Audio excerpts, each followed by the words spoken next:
Hey folks, Dr. Brian King here.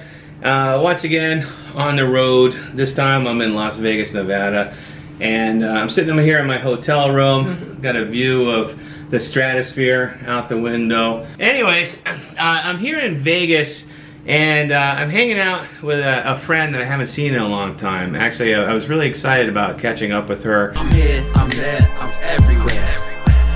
Blues, women, and blues. I'm here, I'm there. Kamane is a comedian, maybe a former comedian. I'm not. I like to think once you're a comedian, you're always a comedian. You know, but you know, it has performed stand-up comedy as far as I know all over California.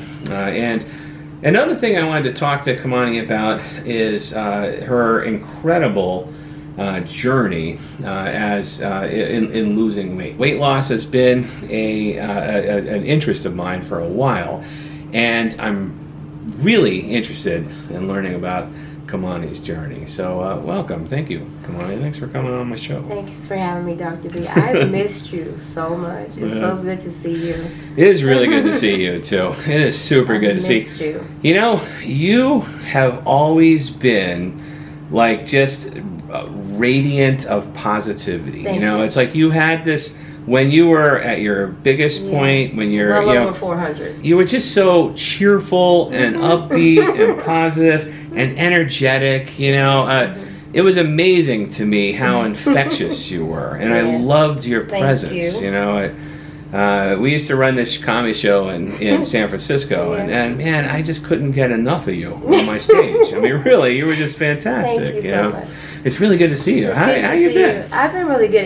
It's been tough. It hasn't been the easiest journey, but I'm much more wise. Than I used to be last time we talked. I'm definitely more emotionally mature. And I see the proud doctor, psychology / friend / comedy papa. I see the that you can tell. And that makes me very happy because I've worked really hard. You know, I've been in therapy for years, and you have to do that when you've lost the amount of weight that I've lost, and I've been able to maintain it. And that's been the most difficult part. I am now my happiest I've ever been in this journey. I'm happy with my body. I think everything finally kind of leveled out because at one point I was really skinny on the top and still thick on the bottom, but now everything's leveled out, you know, because I did have some intervention because, you know, I do also have a lymphatic issue, the lymphedema, lipedema, and I was able to get definitely some body work done on my legs that really helped my heart, that really helped my cardiovascular, and definitely my body, just how it just functioned and how it decided to now be. And I really am very happy with everything, and I'm just have come full circle. And all the work that you do while you're in intense therapy. They told me one day, I was told, because I had, when you go through the kind of journey I've gone through, you kind of have a therapy team. And it took a team. A whole group. It took a team. I was told that one day the healing will take place and you'll be able to talk about it without crying. The healing will take place and you'll be able to talk about it, and perhaps your journey will help somebody else. The healing will take place, and you'll feel it. You'll be in the moment where you'll feel the work. And I am now not only feeling the work, Dr. B, but I'm living the work. Oh man, that's wonderful. Yes. It really is. It's so great. You know, now you mentioned lymphedema. You used to have like some growths. Yeah, I had growths. You know, I had the lymphatic and you gave them growths. names. Yeah, I did. Oompa Loompa. At one point, one was Oompa Loompa, one was Tweedledee, Tweedledum. I remember I named them. Which is like, it's a good attitude. I remember that. It's like, now I never saw them, you know, but you could see them through your clothing, the outlines, you know. Yeah, you could. But you had, there were kind of some They're large, not there anymore. They're gone. growths, you know. No, they're all gone. You're looking good. You got regular legs. I got regular legs. You got nice shiny legs. Thank actually, you. in this I'll outfit. put my glitter suit on. You should do a pan of this outfit. Yes. Whoa. You've done a remarkable journey. Thank you. And let me just say, when I met you, you're performing comedy and you under a stage name. Yes. And the stage name was Queenie TT. Queenie TT, comedian Queenie TT. Yeah. So what was that? What was the TT? we always got to talk about the TT. I got to talk about the TT, oh man. You know I'm a TT person. I know. The TT was what I'm sitting on, and it's tremendous tail. It's a family nickname because I didn't really get the boobs. I got the face, I got the hips, and I got the butt in the family. Definitely, and the personality, and the spirituality, just natural spirituality, not forced.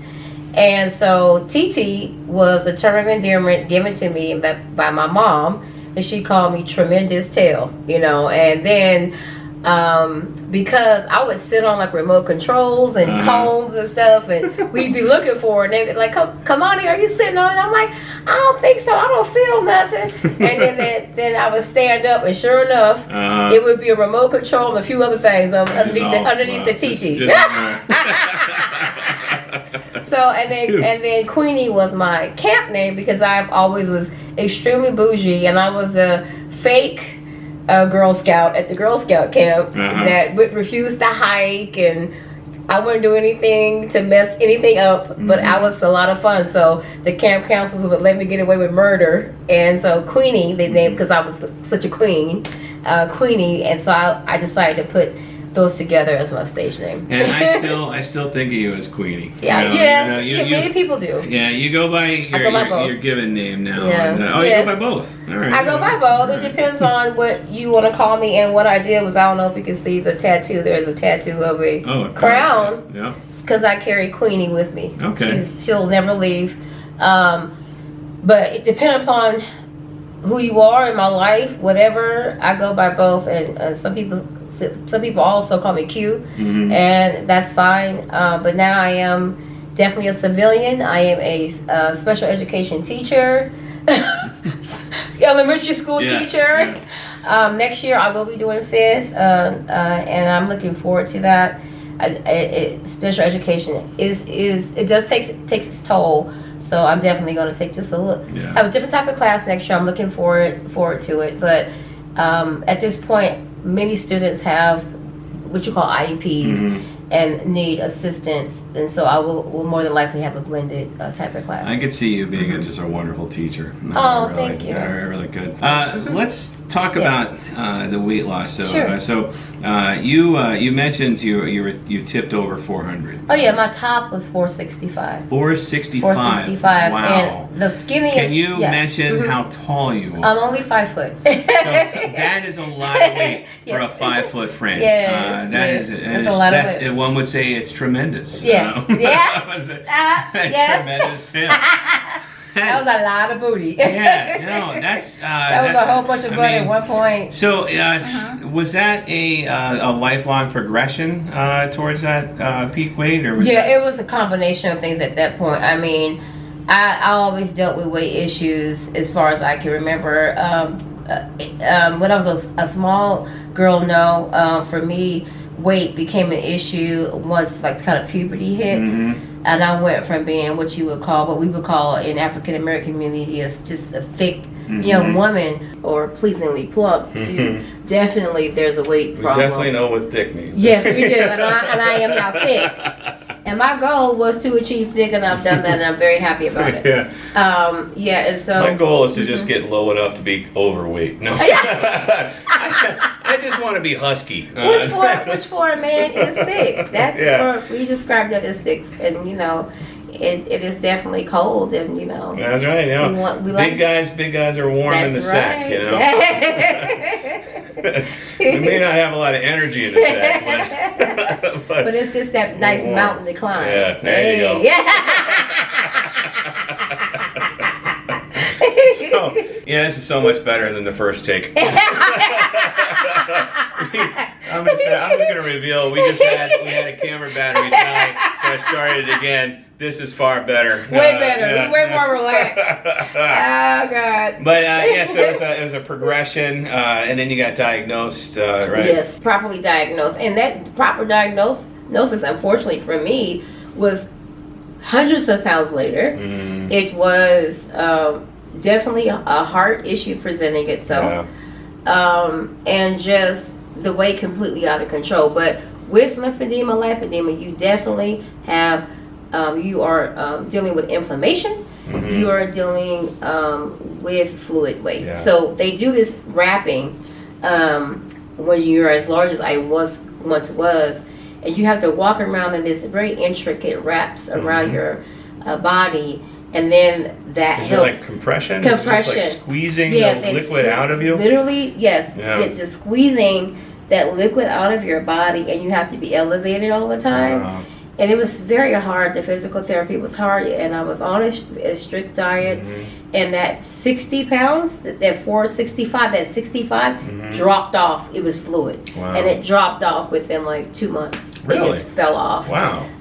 So when we met, I was 400. Wow. And so that's why you saw how agile I was. Yeah, because you were. Yeah, I mean, I believe me. I'm like, I know what it's like to lose 65 pounds. Yeah, so It's I like, thought I was skinny. even though, even though you're still 400, it's like, man, you have no idea how little I could move before. And that's where a lot of that joy came from, because what you guys didn't know was I created Queenie TT for the whole purposes of being a woman I am right now. Yeah. And I already knew my plan. I knew what I had to do, and I knew that this journey was what it was, and I knew one day I'd have to say goodbye to her. And it was very difficult to say goodbye to that character I created. And I would put everything. That's why some of my shows were almost spiritual. Yeah. But they wasn't almost. They were. Seeing you perform just really like it was one of those. You know, we'd laugh, we cheer. You know, it was and really some good. people, depending upon where I would go on the show, would get emotional. Sometimes I would, but it depended on where we were on the journey together in the show. And I remember tapping into something. I didn't even understand what I was really doing, but I understand it now that I am now the woman I am, and I'm definitely tapped into my spirituality in a greater way than I've ever been in my life. I understood what I was being used for, and now I get what was happening with me and my crowd, and we were communing, we were coming together and underneath one accord for the purposes of joy, empowerment, and release. And I had no idea that God that I believe in said that was a part of my journey, and I had no idea, but I know now. Yeah. And I'm I have nothing but gratitude for it. Because it was that give and take of that joy factor and that release and that feedback that saved my life. It's fantastic. Yeah, and gave me the purpose, gave me the fight, because it was a fight, Dr. B. Yeah, of course. My surgeries, and then the ones to reconstruct my legs. That and I had difficulty there. I had one leg turned bad, and I had some definitely had some healing to do from that, because sometimes those surgeries, because they're very tricky on people that don't have lymphedema. Yeah, they're extremely tricky on us. We tend to unfortunately get infections, and I got several, and I almost lost one of my legs.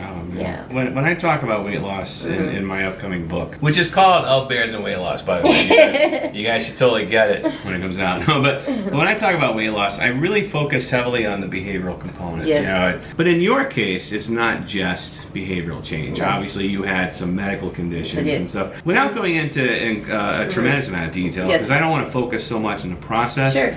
But how'd you get there? I mean, how'd you come down? How do I come down? Yeah. Well, the first step was it was a surrender. For me, I had to surrender, because for me, I had congestive heart failure. I mean, I was going into congestive heart failure, and there was a moment where my husband at the time, I told him to leave the room. My heart was enlarged. I felt myself ebbing. I felt my soul being able to make a choice.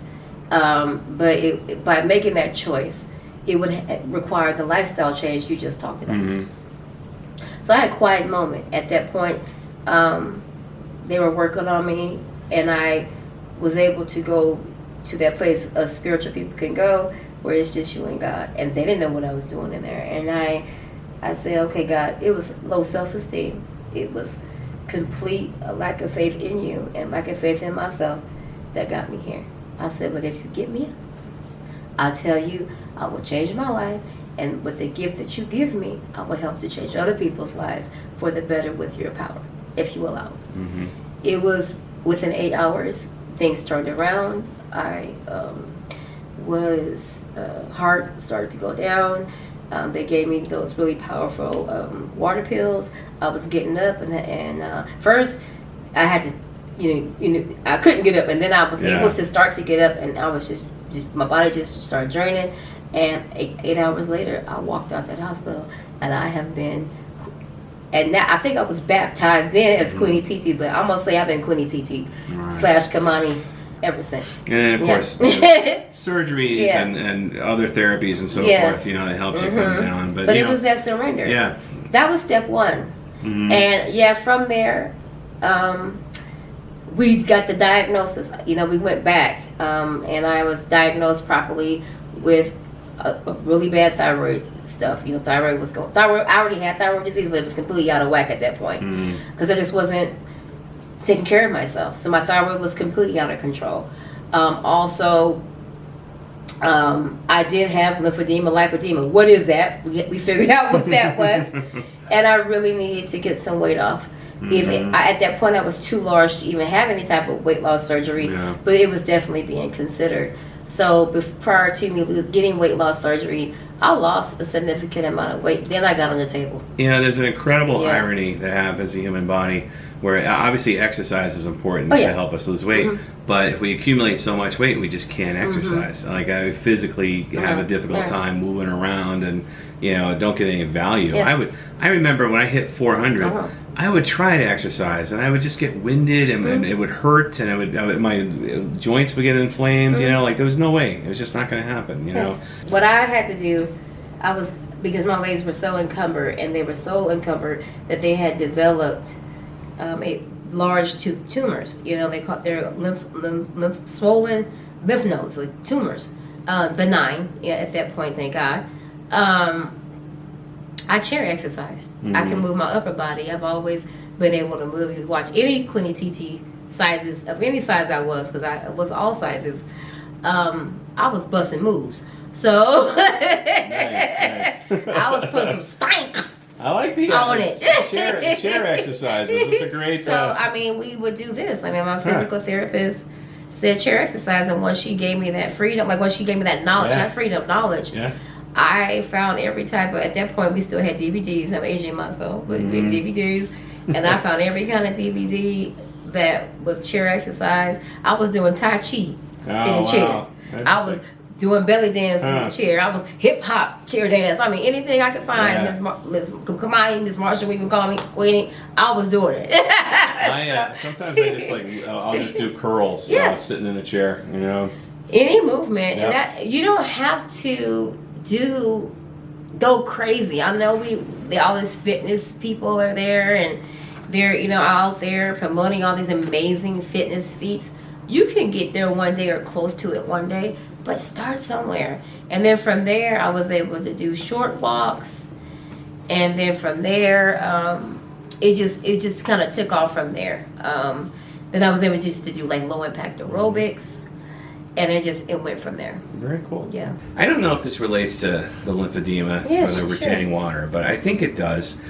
So one of the things I talk about in my book is that when I hit the top of my weight, my legs got swollen, and my feet got swollen. Right. I remember, I'm wearing cowboy boots right now.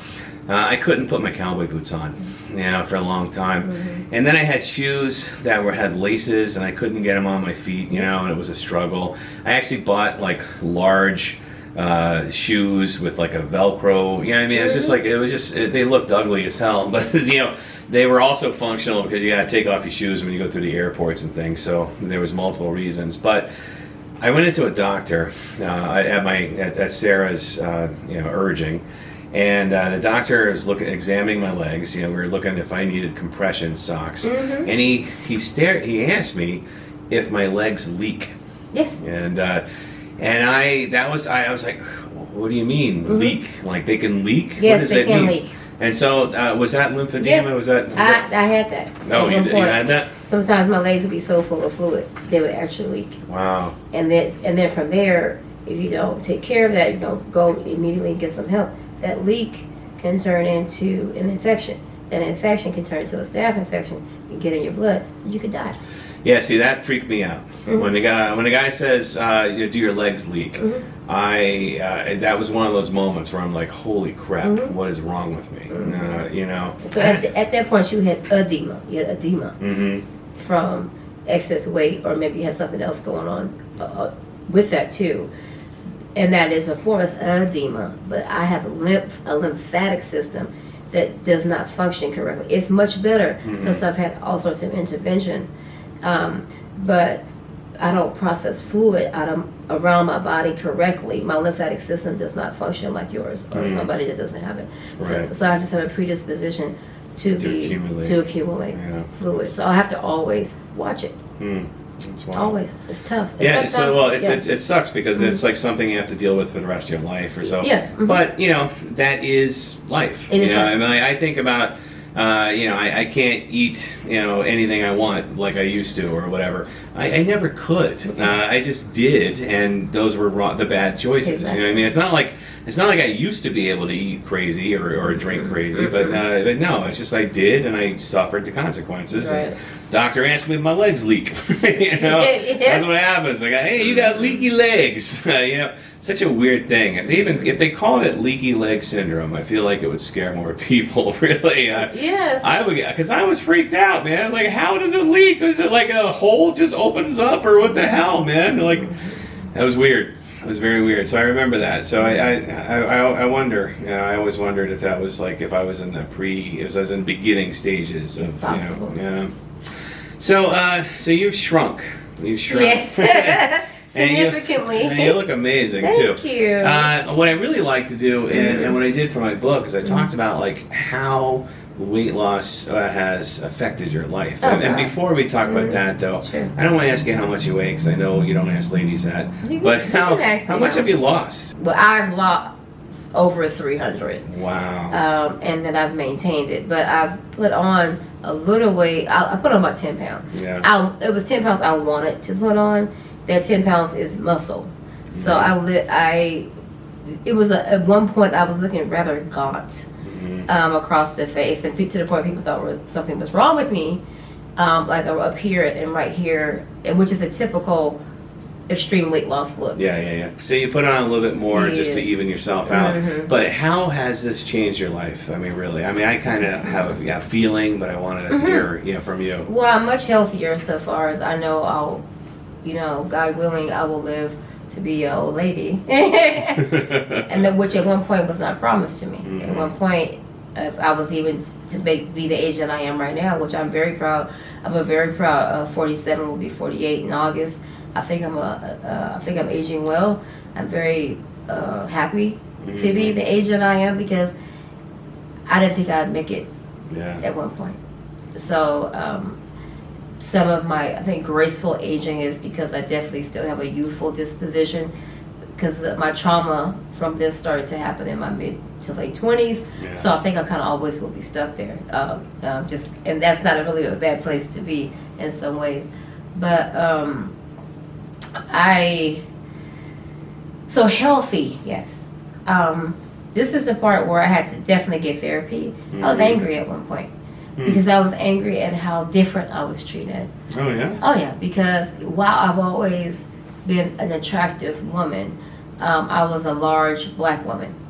And now I am an average size black woman. And the dynamics between the two have been amazing. And I was very angry at how shallow people can be. Yeah. And how, You're not the first person to tell me that. No, yes. Very shallow.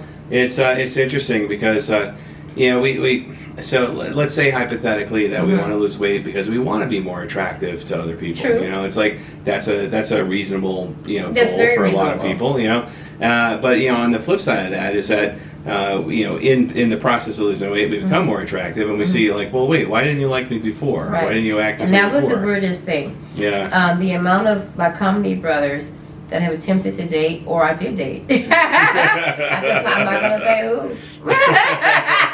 I'm just saying. And I went out with everybody because at first it was kind of exciting. But then I kind of thought about it. I was like, wait, you knew me before, but also I was married before too. Yeah. So there's that confound. Yeah, I don't know. So, I'm sorry your relationship didn't survive, but I'm very glad you survived. Thank you. And that's the important That's thing. right. It really is. You are. You said you've been dating a lot. Yes, I've been since then. dating.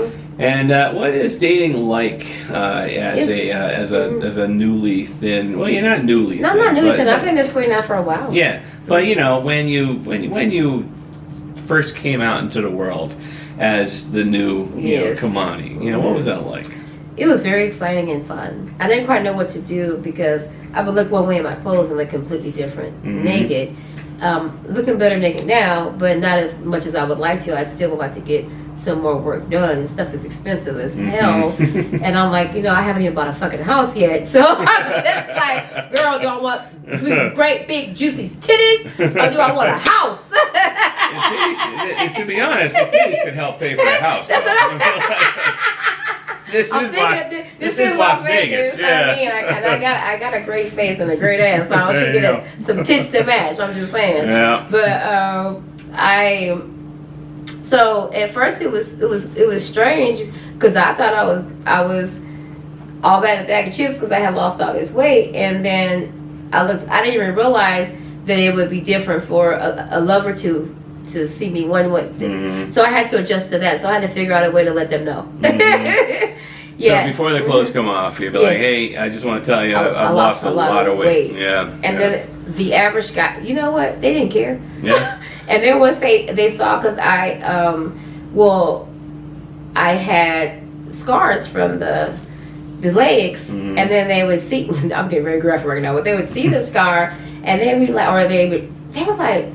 And they realize all of what I've gone through as a woman. They like, I've been really put it on you. That's great. That's great. That's great. I'm just one that put that out there for women because that is a concern when we think that we can't enjoy men and men won't enjoy you until you get everything done. I don't have everything done. It looks kind of like I do, but I don't. I've done a lot of exercise and a lot of weightlifting and done many of the but the vitamins and things like that I'm still not perfect naked. I don't care. I'm perfect to me, and I think because I have that confidence and natural sexiness, I'm in that bedroom. I'm throwing it down. Nice. So it doesn't matter. So that part, I had to grow into that because at one point I was with a partner, off and on. That I think it might have been an issue for him. Yeah. And I unfortunately fell in love with this person. But I was like, if it's an issue for you, donate. That's fundraise. That's right. Put up a GoFundMe. Put a help us out. GoFundMe if it's an issue for you. But it was his issue. I realized that's your issue because I have all these other options. Yeah. And I have since had some healthy relationships. I'm dating now a particular person, and it may or may not work, but I'm not really. It's hard for me to commit right now because I do have a trust issue, Dr. B. And unfortunately, younger men tend to like me for some reason. I don't know why, and that for me, I automatically don't understand why they do. So that's where I'm at right now. I keep attracting men much younger than me, and I'm just like, where they're fun, but I'm just like, I'm having a hard time wrapping my mind around that. But apparently, I probably need to let it go. What have you been able to do as a thinner person that you always wanted to do and couldn't do when you were heavier? So much stuff. One of the things that I was really able to do that I wasn't able to do before is climb several flights of stairs and not be breathless. Also shop wherever I want to shop, and I could just buy like one airplane seat, and ride roller coasters and things again. Buy clothes. Really, for me, just go in and buy like a pair of stockings. I do wear compression because of my lymphedema, but sometimes I still want some just regular tights. Sometimes I can't get a regular tight and wear it not periodically. Stuff like that. I can. Everything is. I don't like to say the word normal because normal is not the best word, but access. Mm-hmm. I had more access. And the other thing for me was less time at the hospital. Like I have a life, you know, a life. You mentioned airplanes. You know, it's you know I've been enjoying this for a while, but it's been a while since I've flown. And today, when I got on the plane to come to Vegas, I put my seatbelt on. Yes. You're probably familiar with this. There was a point where you would, before you would even try to connect it, you would make sure the buckle is all the way at the end of this. You know what I mean? And then you like get it all ready and just ready. You know, went on perfect. I had slack. I had like it was loose. You know what I mean? Yeah. And I used to have to get like a seatbelt extender. Yeah, I was getting ready to say that. I used to get a seatbelt extender, and I just would try to, because you don't want to have the discussion. So I got so good. Before I even would get back there, I would stop and be like, I need a seatbelt extension, and they'd be like, we got you. You know, it was always they knew that everybody and their mama didn't even know you needed a seatbelt extension, even though they probably knew. But I mean, do we have to announce it? That was something that really creeped up on me too, because I remember sitting at, you know, I would always like it would be tight, but I'd be able to do the seatbelt, you know, and then eventually I just couldn't do it, and you know. That just crept up on me. But yeah, no, flying here today, it was just a nice little personal victory. You know what I mean? I'm just sitting there on the plane. The woman next to me doesn't know anything, and I'm just like, I grab my seatbelt and I'm all prepared to just have to struggle like I used to. But it clicks and I got room, and I'm like, hey, this is great. I regained so much independence. I didn't have to be dependent on anybody else. The other thing too, I was so large, because not just a large one, but I had the leg issue. I stopped being able to drive. So once all the healing began to take place and I was able to drive again, I was gone. But if you actually get to know me, you know, and you get to know me as a woman and as at one time a survivor, but definitely now I have graduated to thriver. You understand why. You understand why I have the confidence and the swag and the power and the passion and the sensuality, sexuality, all in one little body. You'll get it. And you won't necessarily be intimidated by it. And that's something that is, I think, an extreme weight loss person will have. And we'll still have I know I still am trying to learn how to navigate this size. And it takes time. Yes. I got one more question, and then we'll move on. Sure. But we're in Vegas, right? You've been living here for a few years. Yes. I've been here for a couple of hours, and I already want to eat and drink everything that there is. How does somebody manage temptation in this city? Stay away from the Strip. For me, if I definitely get on a scale every day. I definitely look at myself. I'm very, very strict with how far I'll go. I give myself a certain window, and then I'm like, all right, girl, get it together. We always have that, you know, and self-care. I lost some self-care because I got so caught up in my teaching, but I'm like, oh no, I got it back. And so I think it's because when you go so extreme, to as large as I once was, and I fought so hard, that keeps me on the straight and narrow. I know that for me to go back also is a death sentence, and I love my life. That's great. I love my life. Fantastic. And so that's enough motivation to stay away from certain things, or just, you know, moderation. Yeah. Moderation. I'm so happy for you. It's Thank so you. good to see you. I appreciate it. Good to see you. Thank you so much for Thank you doing for this little interview with me. And folks, those of you who are listening or watching, thank you so much for following along. This has been another episode of On the Road with Dr. Brian. Thanks. I'm here, I'm there, I'm everywhere. Blues, women, and booze. I'm here, I'm there, I'm everywhere. I'm an asshole, I'm